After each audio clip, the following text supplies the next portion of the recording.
Alright, it's hard for me to talk about this movie without mentioning the CGI.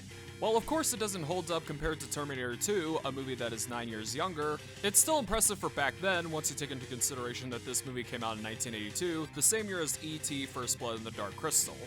The CGI was done by Information International Inc., more notable for making commercials for all kinds of different companies, such as television networks. Right here you're seeing cigarettes and condoms. Wait, what?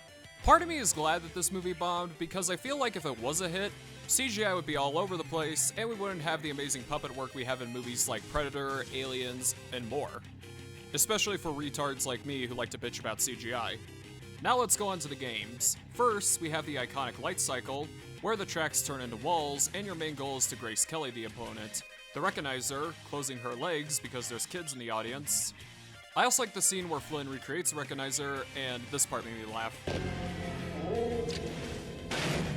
We got the lacrosse ring game, which if the ball hits whatever part of the ring makes it more challenging for you to survive.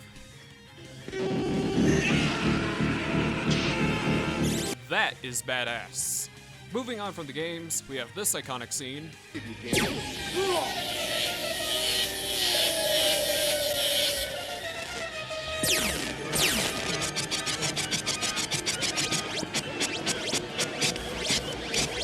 The Master Control Program is scary.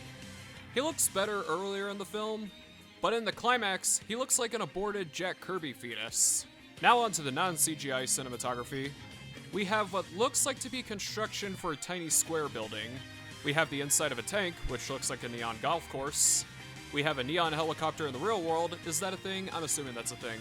We have this giant-ass door. Let me in, I gotta find my daughter. I don't care if this is a secret government facility where they're testing on aliens. I also like this clearly hand-drawn big office space. By the way, is it just me or does the Great Sphinx over here have a penis for a head? Also, when did the developers add a secret water hole for people to rejuvenate? And I don't know why, but the design of Flynn's arcade is also pretty phenomenal. Yes. Wait a minute, I got a better idea. Hey, listen! The plot of this movie is Flynn, played by Jeff Bridges, is trying to prove that he's the original creator of his own video game after a corporation stole his idea. Also, I didn't know Jeff Bridges was a big gay rights activist. Flynn is then taken into the world of Tron, so basically this is alpha male digital circus. Then there's the Master Control Program, who wants to rule the world with his Skynet creations. What I mean by confusion is that a lot of the games in Tron are actually their own separate video games, which I think is a good idea on paper because, well, they stole a million of his ideas. But I wish they established that earlier, if not just outright say it. Heck, show a scene or two. The rest of the confusion comes from the name Tron, aka the title of the movie. I had Tron almost ready when Dillinger cut everyone with Group 7 access out of the system. So Tron isn't the name of a video game, it's the name of a system that takes you into the world in the first place? No, wait, it's actually the name of a system that gets rid of hackers? What? I think I could use that system for those porn site twats. What else is confusing about the name is that that's Tron, he fights for the users. Tron is also the name of one of the main characters. What's even more weird about this movie is that Flynn is basically not the main character, it is Tron. In fact, most of the hero's journey in this movie revolves around Tron and not Flynn when he enters into the world. Wouldn't this make more sense if this was the 80s equivalent of the Matrix? Tron is Morpheus, his girlfriend is Trinity, and Flynn is Neo? Heck, even most of the climax revolves around Tron. So all the games are separate video games, they just don't explain that before in the movie. Tron is the hero, Flynn is not. The Master Control Program is creepy. Tron isn't the name of a video game, it's the name of a system that gets rid of hackers. Come back to me, Lucy. See where I'm coming from? Wait, you don't? Well, sucks to be you, cause I'm moving on. It also took me until the end of the movie to figure this out, but a lot of the characters in the world of Kingdom Hearts are meant to represent people in the real world, which is actually pretty clever.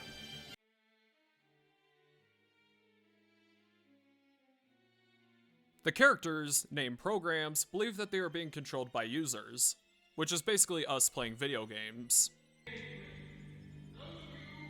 Continue to profess a belief in the users will receive the standard, substandard training which will result in your eventual elimination.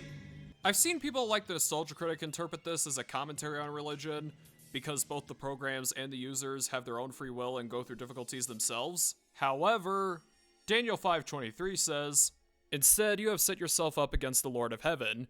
You had the goblets from his temple brought to you." And you and your nobles, your wives, and concubine drank wine from them. You praised the gods of silver and gold, of bronze, iron, wood, and stone, which cannot see or hear or understand, but you did not honor the God who holds in his hand your life and all your ways. Basically, the point of that is that God makes it very clear that you have free will.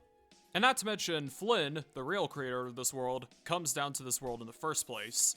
So, it could be symbolism of Jesus being the living embodiment of God. So if anything, I feel like this is more of a commentary on people who believe that we as Christians believe that we're God's puppets and we don't have free will. Kang.